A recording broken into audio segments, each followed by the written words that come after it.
Okay, so what I have here is the keyboard from one of the Commodore SX-64s. And these keyboards are notorious for a couple of things. One, the space bar turning yellow. This one's not so bad. The keys sticking or not registering, and that's because there's a membrane underneath the keys here that usually gets either damaged or worn or dirty.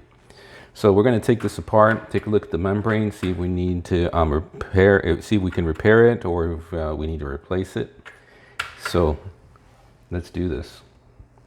So first things first, we get ourselves a quarter, and the quarter is because the quarter fits right in between the top plate here, the top panel, and the bottom of the keyboard. And if you stick the quarter in here and twist, see, it separates the top panel.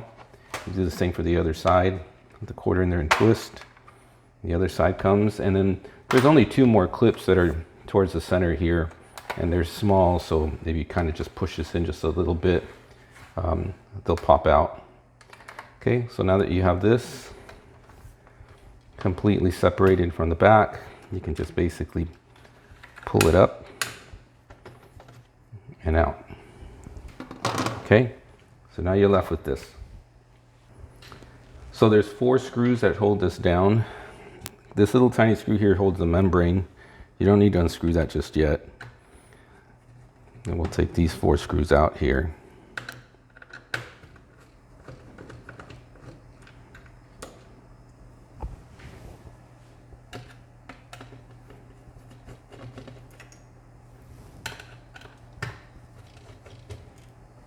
Okay. Once you've taken the 4 screws out and you've freed the keyboard up, the keyboard's still being held in place on the back, top right, by the 25 pin connector there. Okay, so you need to take these 2 screws out. Now these 2 screws tend to be just a little bit longer than the 4 screws we just took out in the front, and so you kind of want to put these aside, knowing that they belong to the connector here.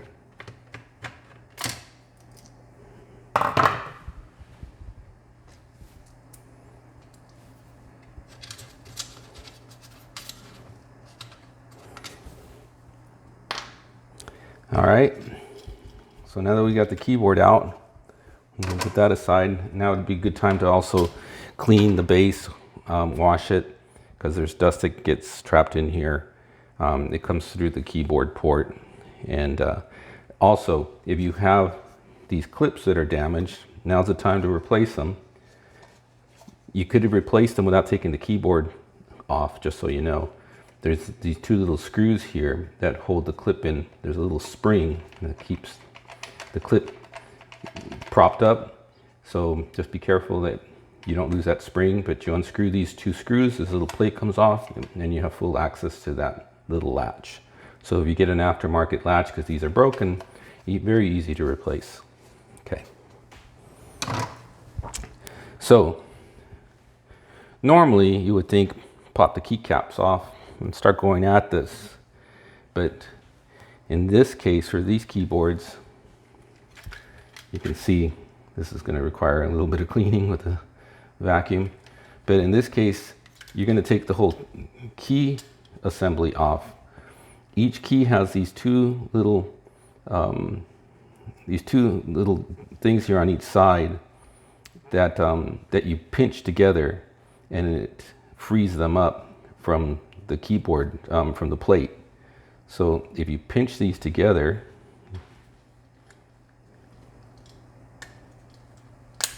you'll see that the Commodore key pops right out. Okay, and you can see how pinching them frees this up, because there's 2 little tabs, one on each side, that hold it to the plate. Okay, so now once you have this key off, you have to be really careful. Normally I just wouldn't hold it like this. I would hold it the other way. Why? Because there's a little spring right here in the middle. You can see that now. So that spring is important because it obviously pushes the key away from the membrane.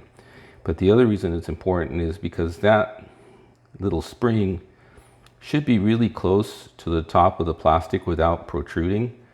So in some cases we might tweak that spring and just pull it out just a tiny bit more so it's a little bit more even with the top of the little plastic here. So just know that that spring is really easy to lose. So when you're taking these keys and popping them off, try to pop them off upside down, keeping the spring in place just in case. It has a little tiny catch inside, but nonetheless, if it's not secured properly, it will get lost. It will pop out, and I guarantee you it'll go into some place where screws go when you drop them on the floor and you can never find them again. So let's go ahead and start taking these keys out. And this might take a little while, but very easy to do.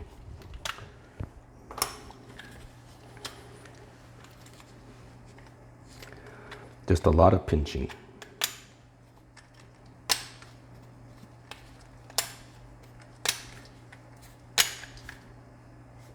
We're gonna leave that for last. That's the shift lock.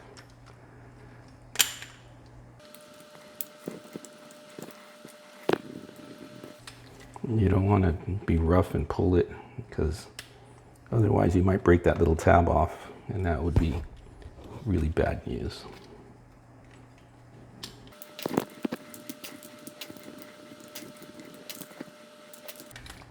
Just remember that the tab's on the outside, so you're pinching it. So if one gets stuck, you always want to be pushing it in.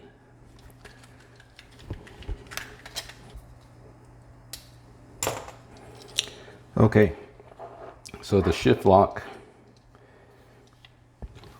is the same. I just, for some reason, just like to leave it for last, but you pinch it just the same as everything else.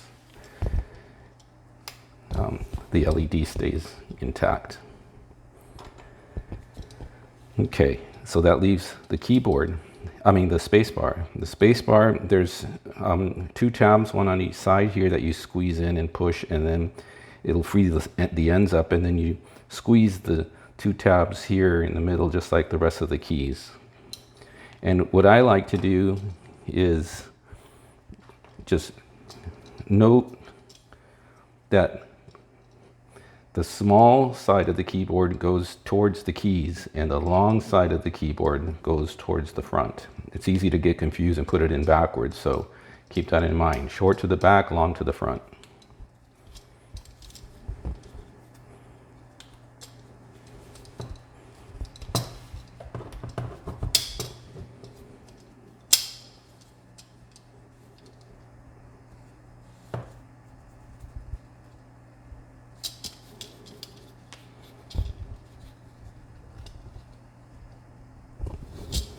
Being just a little stubborn, but if you push in and push out, it'll come undone. So there you go, there's the space bar. All right, so now we have is the mylar, and you can see how dirty it is, or I mean the membrane. You can see how dirty this is. So we're going to clean this up, but we're also going to lift this and clean the contacts underneath it as well. And then we'll be able to see also if we need to just replace it. So first things first, let me clean this up just so some of that dust off just a little with the vacuum. Okay, so the membrane is held by this screw here, and there's two small screws here that hold it in place. Don't forget these two. And you want to be really careful with the membrane when you're pulling it off, that you don't want to tear it. It gets stuck to the bottom here, so I kind of use something to prop underneath. Basically, not a credit card, a business card or something, just to help it pull itself up. So let's go ahead and show you how I do that. Before I pull this completely out,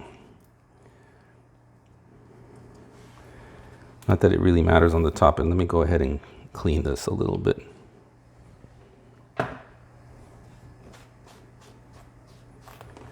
All right, I got the little screw off here. So let's take the two smaller screws off of here.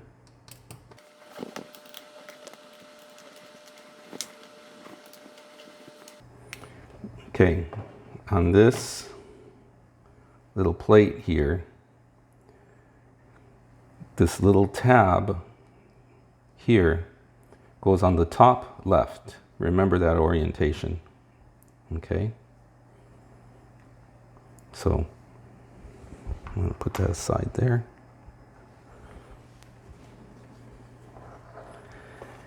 Now, you'll see what I mean if you look at this. See how it just gets a little stuck there on the bottom? Easy to tear. So you want to help push it up so it doesn't tear.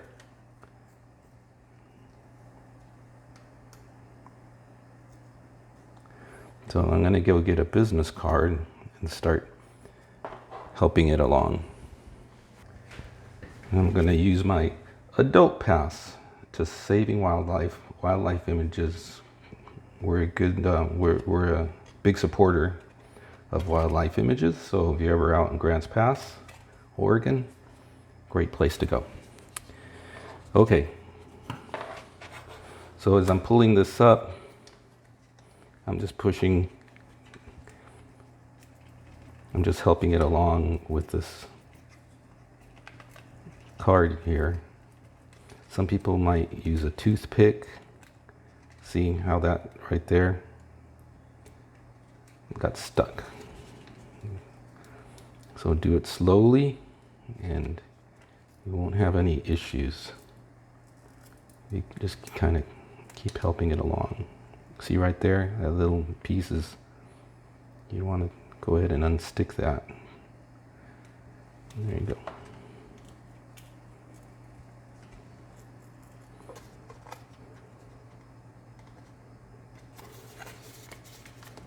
Yeah, this one's being a little stubborn here. That's where a toothpick might have worked a little better, because some of that membrane came off. We'll take a look at it, and like I said, we might just end up just replacing the membrane instead of trying to clean it up.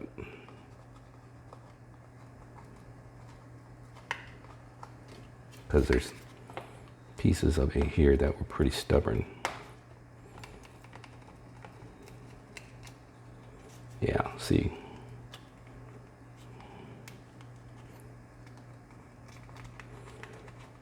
Yeah, I think we're just going to replace this.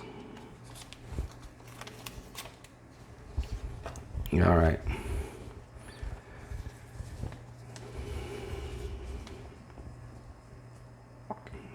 I don't know, we didn't leave much behind. Just some little scattered traces, and none of it seemed to be the traces. Scattered traces of the traces.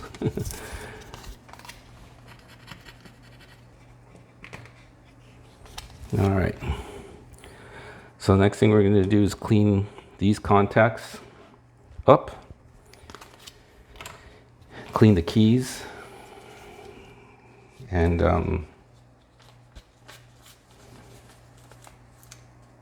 yeah, you can see here what tearing it does, how it tears it away.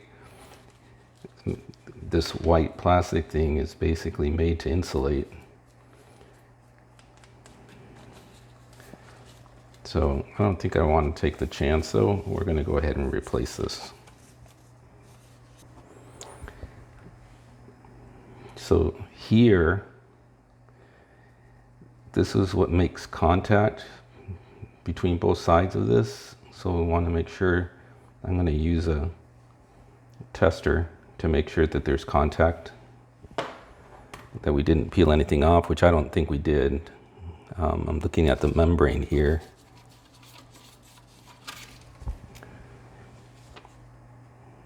And that looks pretty clean. So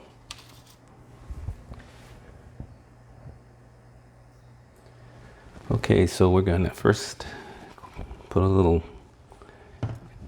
alcohol to wipe this down. I'm taking care to go around these little pads. Those are so sensitive. I don't want to damage those. And then after I get this wiped down once, and you can see how dirty that was, I'm going to take an eraser and kind of go over each one of these with the eraser.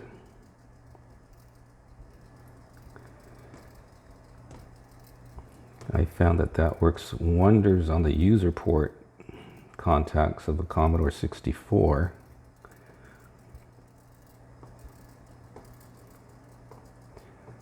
And getting all the dirt off. Okay, and then I'm going to do the alcohol thing one more time.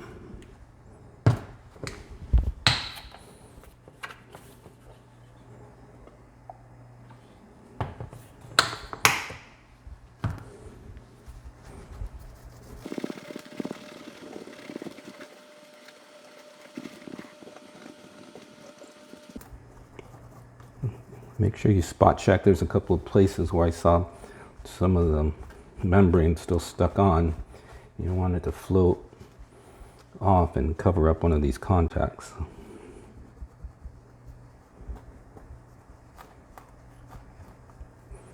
All right.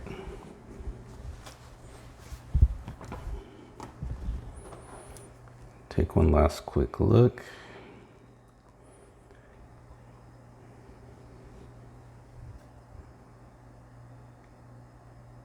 That looks good. All right. Okay, so now there's two parts to our membrane. As you saw that we peeled the original off, and that was it. But the replacements come with this clear plastic film that we need to put on first, and the reason for it is to prevent false keystrokes, extra keystrokes, because the new membrane, the replacement membrane, apparently is not as thick as the original. So that's what this clear plastic piece is for, and that'll prevent ghosting, you know, double keying. The keys double keying on their own. So, all right, so all the holes are lined up.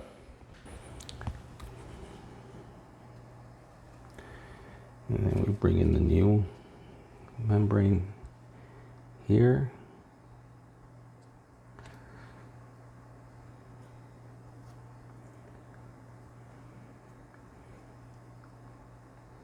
And I'm going to just pop a couple of keys in here to keep this lined up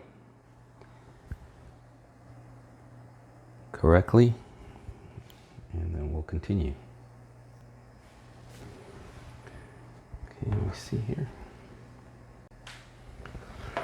Okay, so let's go ahead and pop a couple of keys in here. Doesn't matter what they are for the time being, we can always pop them right back out. So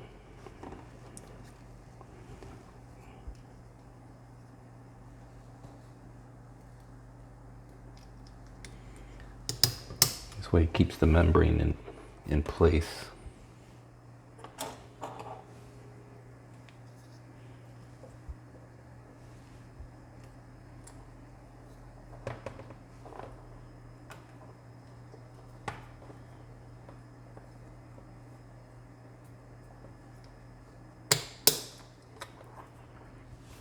Okay, so now we have this little guy here, and remember how we planned the, you know, its orientation. So, and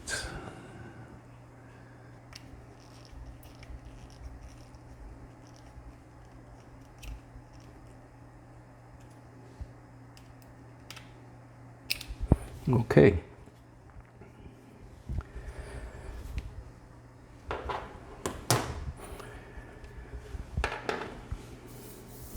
So now we're ready to put the keys back on, right? We also have this little screw here. We don't want to forget to put back in as well.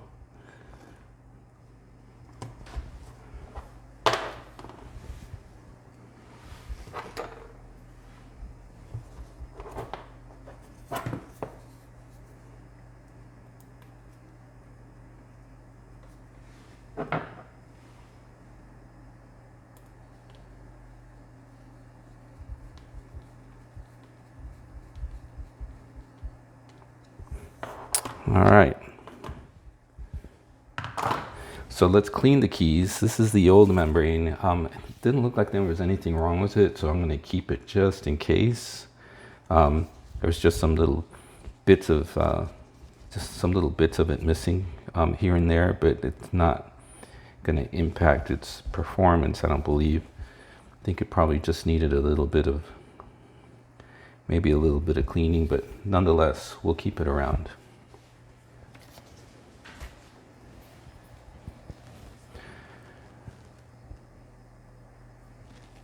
Okay, so let me go ahead and clean up these keys, and then we'll be right back and we'll start populating the board again.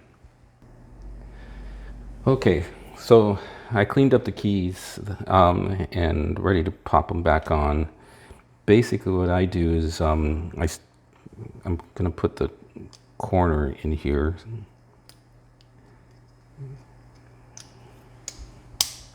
And then just snap back in.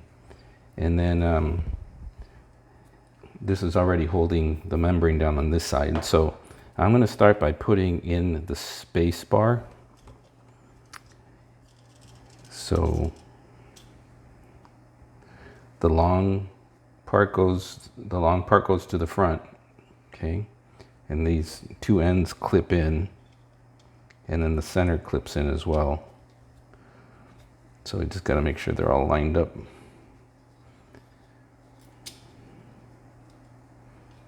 Here on the bottom.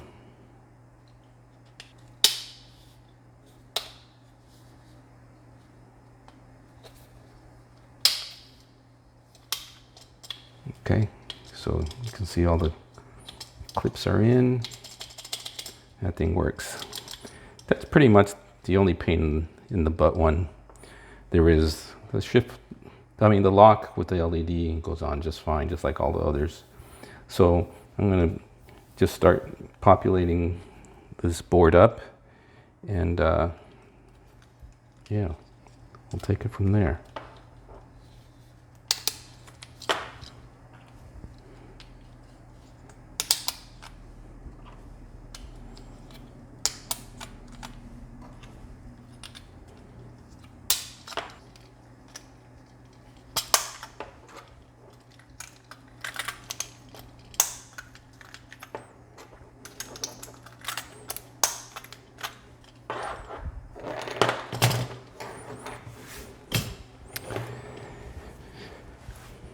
All right, so now that we got all the keys back in, before we put this all back together, let's go and test the keys.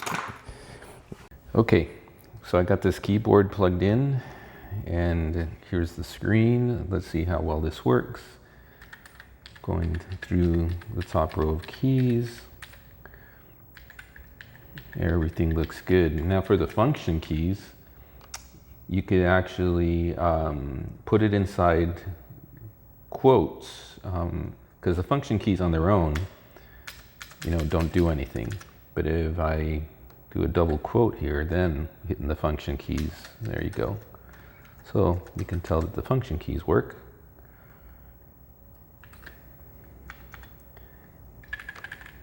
The shift lock works as well.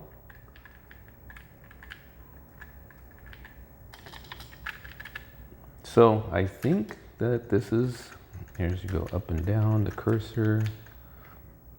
Let's hold down the shift key. Move it up and down, right and left. So every single key seems to be working very nicely and to the touch. No double entries and no skips, nothing. So I think that we can call this a successful repair. So what we can do now is just basically just put the keyboard back together again, and I think we can wrap this up. So why don't we go ahead and just do that and finish up. So I'll disconnect the connector here. Gotta be careful not to pull on the wires. So we have our case back. So these tabs here, there's 3 of them, will go underneath the tabs here. So I don't know if you can really see that without me turning this thing around, but why don't I do that? So the first thing we're going to do is screw the 25 pin connector back. So let's do that real quick.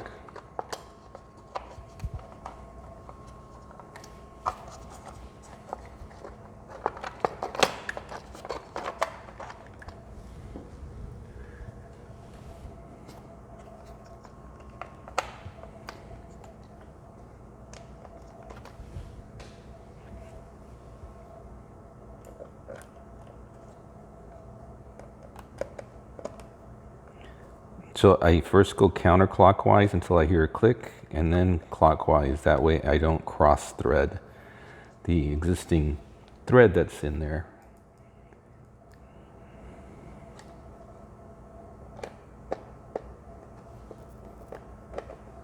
Okay, now that I got the connector in there,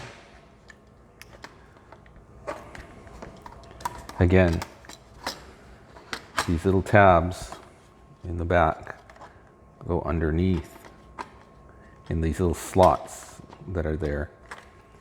If you just drop the keyboard in, the tabs would be above the slots, and then this won't go back together. The top won't come back together very well. In fact, you could probably even crack it because this plastic is so brittle at times. So we got 4 screws to key in, to screw in here. Again, counterclockwise, hear the click, and then clockwise. And that way it's not cross-threaded. You're using the existing threads.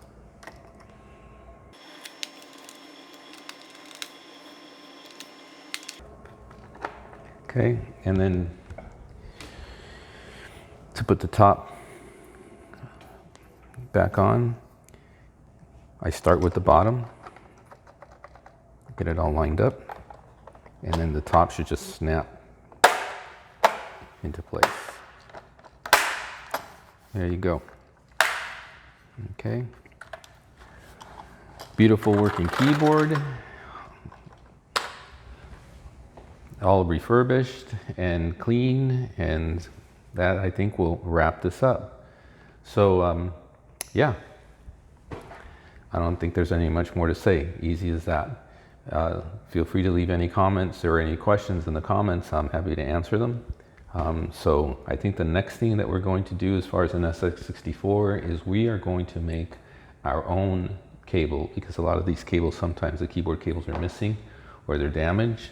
So I think that'll be the next video, is making our own C64 cable. I know it doesn't sound like much, but you know, you have to 3D print the cases and pretty much solder all the pins individually.